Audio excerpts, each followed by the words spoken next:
Model. आज के अध्याय में हम मॉडल पर चर्चा करेंगे। मॉडल कहाँ पर कैसे प्रयोग करें, इस बारे में हम विस्तार से चर्चा करते हैं। 100 ट्रिक्स के मेथड से मैं बताऊंगा आपको कि एकदम सटीक मॉडल का चुनाव हम कैसे कर सकते हैं। देखिए, शुड का अर्थ भी चाहिए होता है, मस्ट का अर्थ भी चाहिए होता है, और ought to का अर्थ भी चाहिए होता है। लेकिन इस चाहिए में भी बहुत सारा फर्क है। शुड सलाह देने के लिए काम आता है, जो सलाह ऐसी जो माने तो ठीक, नहीं माने तो ठीक, जिससे अपना कोई लेना नहीं, अपना काम था सलाह देने का और वहीं ख़त्म हो गया, तो वहाँ पर हमको शुड का प्रयोग करना चाहिए। अब मस्ट का प्रयोग कहाँ करना चाहिए? मस्ट का प्रयोग तब करना चाहिए बहुत ज़रूरी हो, बाध्यकारी हो, तो हमको मस्ट का, जैसे हेलमेट हमको पहनना चाहिए। जब हम बाइक चला रहे होते हैं तो हमको क्या करना चाहिए? हेलमेट पहनना चाहिए। तो अब आप देखिए, और अगर हम कहते हैं साहब नहीं साहब हेलमेट नहीं पहने, तो क्या फ़र्क पड़ जाएगा? आपका जुर्माना हो जाएगा, आपका एक्सीडेंट होगा तो आपकी जान को खतरा हो जाएगा। तो ये बाध्यकारी है। जैसे कोई लड़का स्कूल में यूनिफॉर्म में जाना चाहिए, तो हर एक स्टूडेंट को स्कूल में यूनिफॉर्म पहन के जाना चाहिए। अब लड़का कहता है नहीं जाऊंगा साहब, नहीं जाओगा तो आप यू विल बी पनिश, आपको पनिश किया जाएगा, है ना। तो ये सारी बातें हैं। दूसरा एक है ought to। ought to का प्रयोग कब किया जाना चाहिए? वो भी सलाह के लिए है, भी अपने माँ बाप की आज्ञा का पालन करना चाहिए। अब बच्चा कह सकता है मुझे नहीं करना, आप क्या कर लोगे? कुछ नहीं कर सकते। तो ये नैतिक जिम्मेदारी है अपनी। तो मोरल ड्यूटी, तो मोरल ड्यूटी में हमको ought to का प्रयोग करना चाहिए। तो इस तरह से मैं आज मॉडल के बारे में बताना चाह रहा हूँ। आप देखिए मेरे इस चैनल को, मोहनलाल धौलपुरिया नाम से मेरा चैनल है, इसको सब्सक्राइब कीजिए और फ़ायदा उठाइए। अब शॉर्ट में मैंने बताया है एक्सप्रेसिंग परमिशन। अगर हम किसी से परमिशन मांग रहे हो तब हमको मैं का प्रयोग करना चाहिए। दूसरा है लाइक्लीहुड। इसके लिए हमको विल, माइट, मैं या कैन का प्रयोग करना चाहिए। पास्ट हैबिट्स के लिए हमको कुड का प्रयोग करना चाहिए। ऑब्लिगेशंस, उसके लिए आपको मस्ट का प्रयोग करना चाहिए। और एडवाइस के लिए आपको शुड या ought to का प्रयोग करना चाहिए। ये तो रहा संक्षिप्त। आगे और देखिए,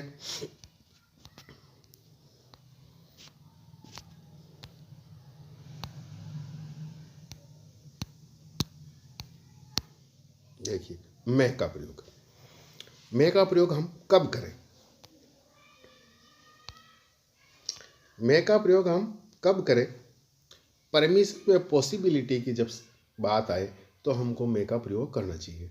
अगर हम परमिशन ले रहे हैं किसी से तो हमको मैं का प्रयोग करना चाहिए, या पॉसिबिलिटी बन रही है कोई तो हमको मैं का प्रयोग करना चाहिए। या फिर हम कोई काम ना करते हैं या विश करते हैं कि तुम्हारी भगवान तुम्हारी उम्र लंबी हो, तो हमको मैं का प्रयोग करना चाहिए। परमिशन के लिए जैसे मे आई कम इन सर, और पॉसिबिलिटी के लिए इट मे रेन टुडे, और भी इसके लिए मैं God live, God bless you, मैं गॉड ब्लेस यू, मैं लिव यू लॉन्ग। तो सिंपल ट्रिक्स इसका है, अगर कोष्टक में ये शब्द नहीं दिया हो परमिशन या पॉसिबिलिटी, तब आपको क्या करना चाहिए, इसकी एक ट्रिक मैं बताना जा रहा हूँ आपको। जब कोई कार्य करना या निर्णय करना अपने हाथ में निर्भर नहीं हो, दूसरों के हाथ पर निर्भर हो, दूसरे पर डिपेंडेबिलिटी हो, तब हमको मैं का प्रयोग करना है। कोई, फिर बोल रहा हूं मैं, कोई भी कार्य जो अपने वश में ना हो, जिसमें दूसरे की रजामंदी जरूरी हो, यस नो की सैंक्शन दूसरा दे रहा हो, तब हम मैं को प्रयोग करना। जैसे बारिश है, इट मे रेन टुडे, आज बारिश हो सकती है। तो अब बारिश होना या नहीं होना ये सब इंद्रदेव की मेहरबानी पे डिपेंड करता है, अपना हाथ की बात नहीं। दूसरी बात, जैसे मान लीजिए मैं आई कम इन सर, क्या मैं अंदर आ सकता हूँ श्रीमान?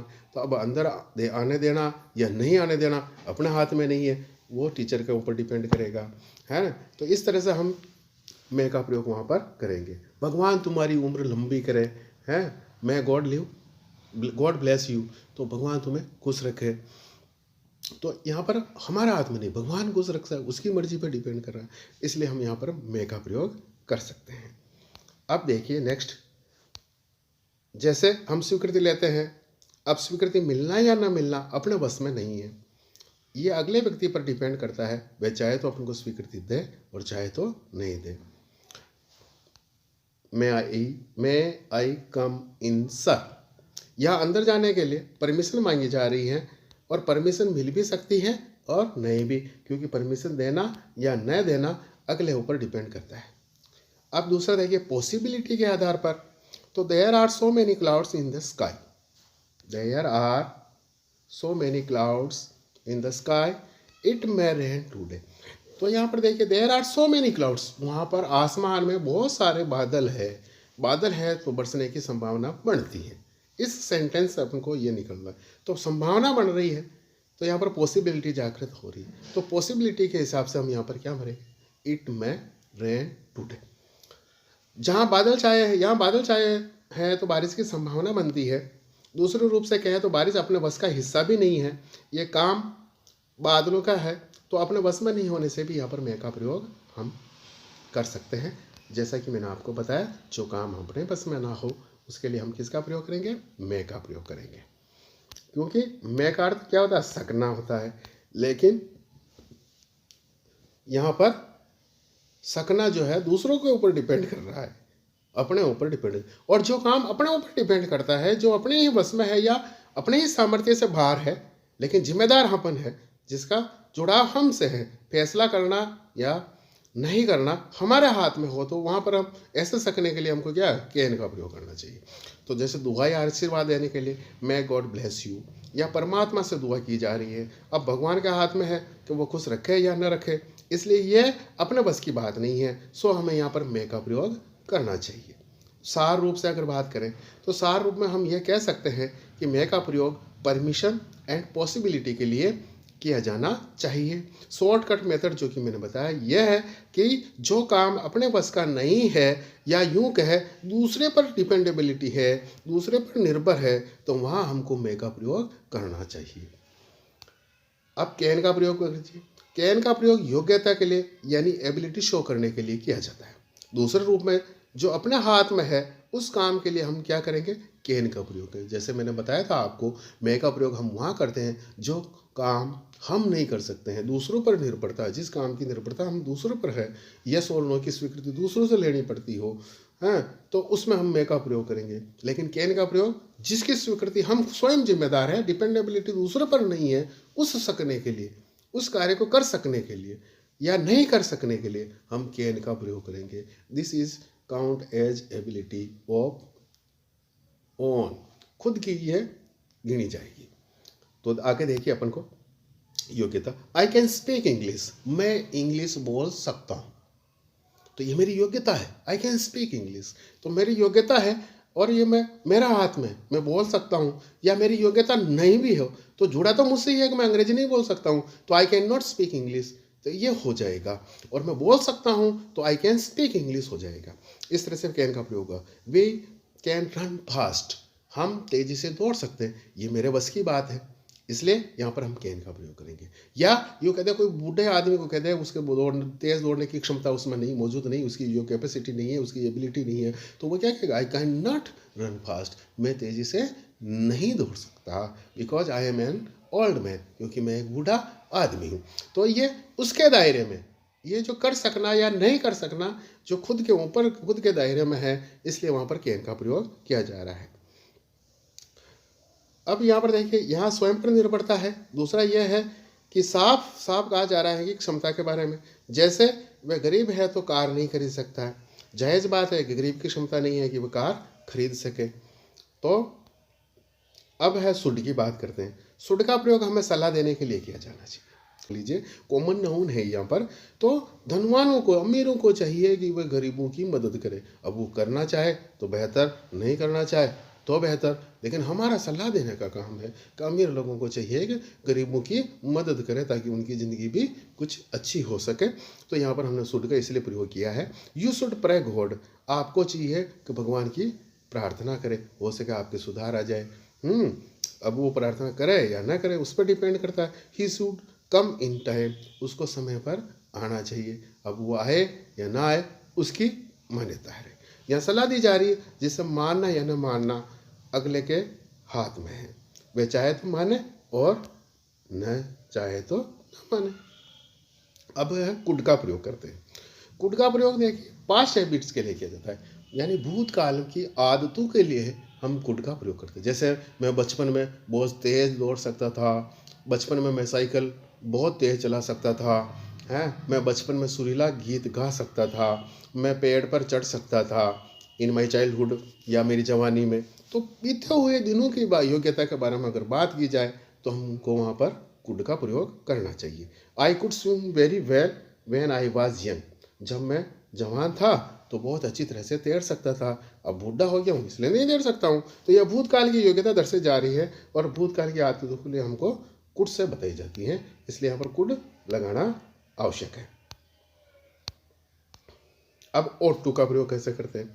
ought to का प्रयोग शुड की एवज में कर सकते हैं। जैसा शुड का प्रयोग करते हैं जहाँ पर वहीं ought to का प्रयोग हो सकता है। शर्त यह है कि ब्लैंक में अगर टू दे रखा है तो आपको ought to का प्रयोग करना, और टू नहीं दे रखा है तो वहाँ पर आपको शुड का प्रयोग करना चाहिए। लेकिन खास बात यह है ought to के लिए कि ये जो है मोरल ड्यूटी के लिए इसका प्रयोग किया जाता है।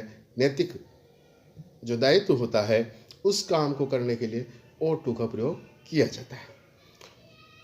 ought to का प्रयोग सामान्य रूप से नैतिक आज्ञा के तौर पर किया जाना उचित रहता है। शुड और ought to का अर्थ चाहिए ही है।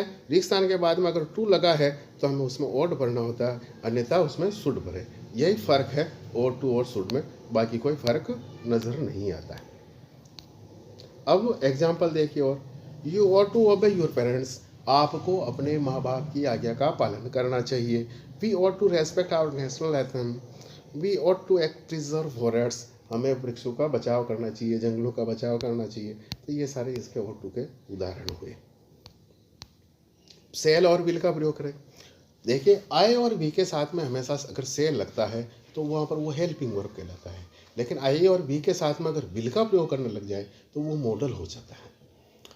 और इसी तरह से ही, सी, इट, यू और दे के साथ में अगर विल लगाएं तो वो एक हेल्पिंग वर्ब का काम करेगी, लेकिन इसके साथ में यू, ही, सी, इट और दे के साथ में अगर सेल का प्रयोग करते तो वो क्या हो जाएगा? मॉडल हो जाएगा। वाइस वर्सा, आई और वी के साथ में सेल एक हेल्पिंग वर्ब है और विल मॉडल है, जबकि यू, ही, सी, इट और दे के लिए विल एक हेल्पिंग वर्ब है और सेल क्या हो जाएगी? मॉडल वर्ब हो जाएगी। अब फर्क क्या है मैं इसको बताता हूँ। मॉडल होने पर और हेल्पिंग होने पर क्या अंतर आता है अर्थ में, वो मैं आपको बताता हूँ। जैसा आई सेल गो टू भिलवाड़ा, इसका अर्थ हुआ मैं भिलवाड़ा जाऊँगा। अब जा भी सकता हूँ और नहीं भी जा सकता हूँ, इसमें कोई वादा नहीं है सेल का। लेकिन मैं अगर यह कहूँ I will go to Bhilwara, तो इसका मतलब होगा कि मैं भिलवाड़ा जाऊँगा ही, ये मेरा वादा है, मेरा इरादा है, it's my promise, I will गो, मैं जाऊँगा। तो ये फर्क है, उसमें इंसिस्ट नहीं है और इसमें इंसिस्ट है। मॉडल का अर्थ ही मूड को दर्शाना होता है, कहने वाले के भाव को दर्शाना होता है। मॉडल का शाब्दिक अर्थ भी to show the mood of teller, कहने वाले का भाव दिखाना। अब आप देखिए एग्जाम्पल देखिए, I will go to Bhilwara, तो मैं भिलवाड़ा जाऊंगा, ये वादा है, इरादा है और पक्का वादा है। आई सेल गो टू भिलवाड़ा, तो मैं भिलवाड़ा जाऊंगा, जा भी सकता हूँ और नहीं भी जा सकता हूँ। इसी तरह से दूसरा वाइस वर्सा का हो जाएगा। यू के साथ में अगर अपन विल का प्रयोग करते हैं, सेल का प्रयोग कर देंगे तो ये वादा हो जाएगा, प्रोमिस हो जाएगा, इरादा हो जाएगा, तो वो मॉडल के तौर पर काम आएगा। यही फर्क उसमें हो गया। मॉडल की विशेषता है कि मॉडल के बाद हमेशा फर्स्ट फॉर्म का प्रयोग होता है, इस पर नंबर का कोई प्रभाव नहीं पड़ता है, लिंग वचन कारक कोई फर्क नहीं पड़ता इसका, ये अपना आप में ही स्वतंत्र है, लिंग वचन से मुक्त होते हैं ये मॉडल। ये सबसे बड़ी विशेषता है, ध्यान रखिएगा। इस तरह से ये आपका मॉडल है और आशा है आपको समझ में आया।